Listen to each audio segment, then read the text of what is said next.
asalaamu calaykum waraxmatullaahi wabarakaatu. halkani waa daalacan miidiya. daawadayaal meel kasoo joogtiin waxaan idin leenahay kulan wanaagsan.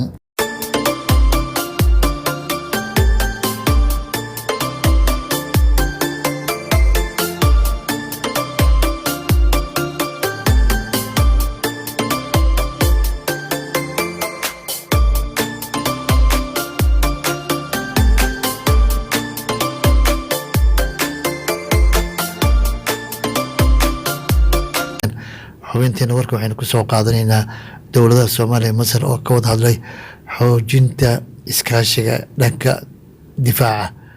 wasiirka gaashaandhigga Soomaaliya Xasan Cali Maxamed amar dambe oo maalmahan booqasho ku joogay caasimadda dalka Masar ee Qaahiro waxa uu la kulmay madaxa hay-adda warshadaha carabta Generaal Cabdimuncim Altaras. warbaahinta dalkaasi ayaa sheegtay inay wasiirka Generaal Altaras ka wada hadleen xiriirka labada dal ee walaalaha iyo xoojinta iskaashiga dhinaca militariga iyo khibrad dhaafsiga iyo sidii dib loogu soo celin lahaa awoodda ciidanka Soomaaliya loona tababar lahaa. wasiir amar dambe oo ka hadlay qabiiladaasi wuxuu sheegay inuu dalka Masar yahay dalkiisa labaad iyadoo labada dalna uu ka dhex iskaashi dhinacyo badan leh oo xoogan.